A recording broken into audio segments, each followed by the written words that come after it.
Fala, galerinha, tudo beleza? Vamos falar novamente do Campeonato Santareno de Xadrez Clássico 2023. Vamos hoje apresentar para vocês a mesa 3 da primeira rodada ainda, beleza?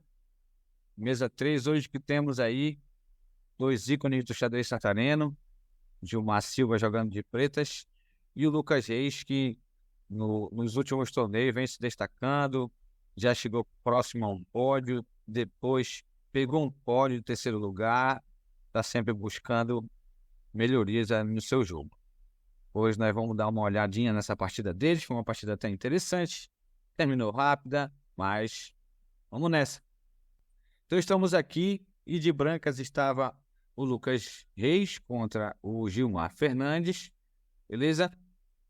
Lucas Reis começa com o peão de E4.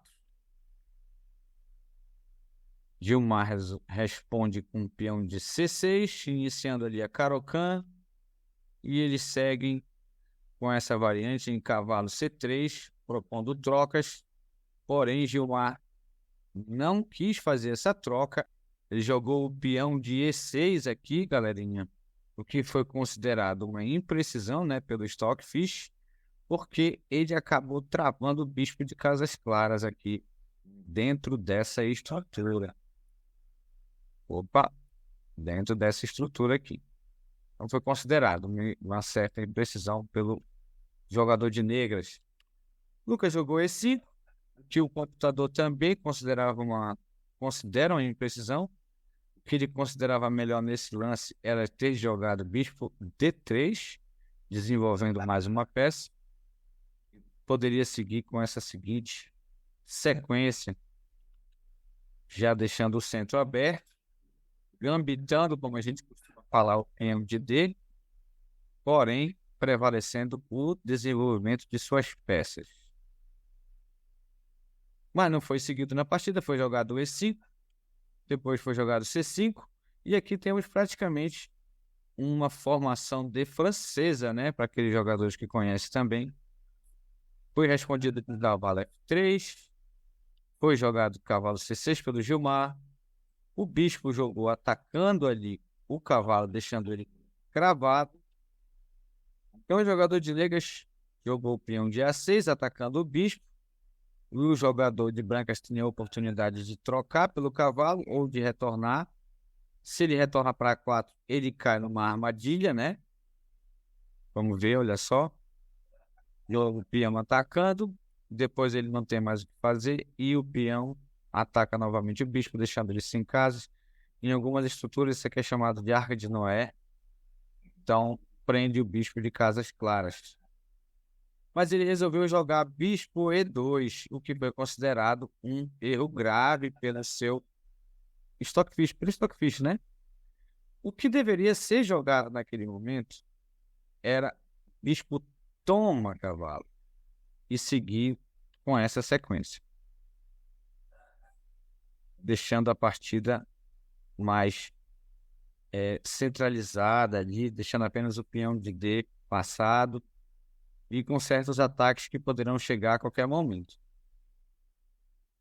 Porém, ele jogou o bispo em E2, retornando, e ele vai cair numa armadilhazinha de, enfim, perder o peão central e assim ficar com o peão a menos. Então, o jogador de negras tomou o peão de D, ele tomou com o cavalo, e o peão de E5, que estava solto, caiu, deixando assim os dois peões negros centrais bem reforçados. Foi jogado o cavalo F3, né, propondo ali mais uma troca, mas o jogador não quis, jogou o cavalo C6, ele efetuou novamente a troca desses cavalos centrais. Depois de cavalo F6, o jogador de branca joga bispo G5, deixando ali o cavalo cravado por um tempinho, desenvolvendo a sua penúltima peça. O jogador de negra defende com bispo E7, e depois veio roque e roque também, defendendo seus reis, colocando a torre para o jogo. A3 jogou, né, defendendo a casa de P4, para qualquer salto do próprio cavalo ou até do bispo chegar para cravar este cavalo em C3. Depois foi jogado H6 para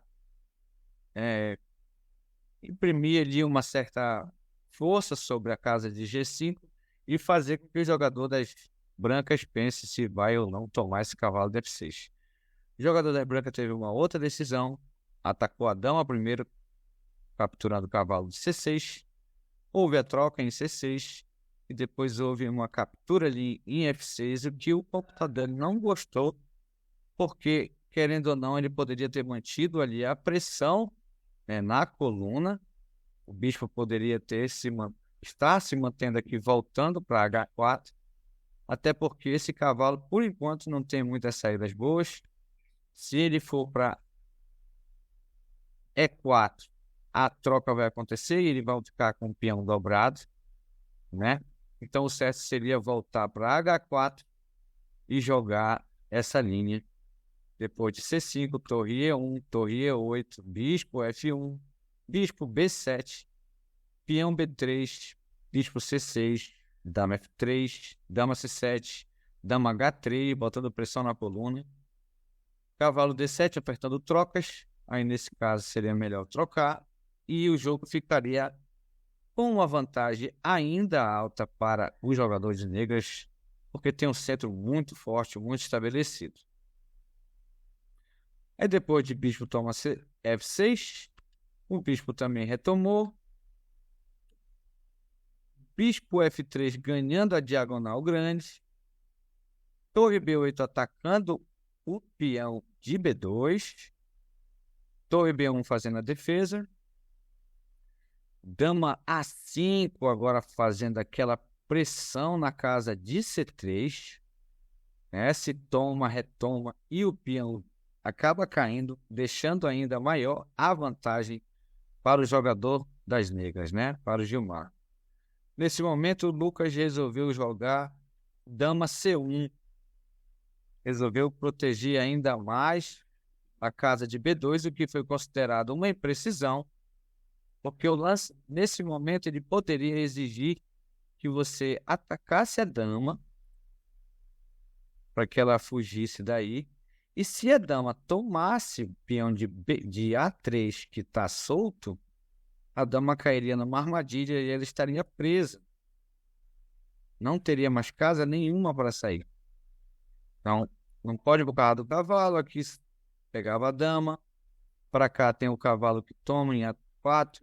E em A5 tem o peão que vai tomar. Peão de B4. Ou poderia trocar pelo peão de B4 e ganhar a coluna com a torre chegando nessa casa de B4. Né? Não foi o que foi seguido. Se ele jogasse também B4, o melhor lance para as negras seria voltar com dama C7 e seguir com cavalo A4, peão A5, cavalo C5, bispo E7, dama D2, E5, G3, dama A7, dama C3, peão toma B4, peão toma B4, bispo D6. E o jogo, mais uma vez, com vantagem para as negras. Querendo ou não, o jogo das negras está um pouco mais organizado, está mais defendido e estão com mais oportunidades para atacar. Então, depois de dama C1, o jogador de negras não dispensou a oportunidade de ficar com um peão a mais e tomou o cavalo em C3. Peão toma bispo e tem que ter um lance intermediário antes de tomar esse peão de C3, porque se tomar ele agora, o peão de B8 está caindo.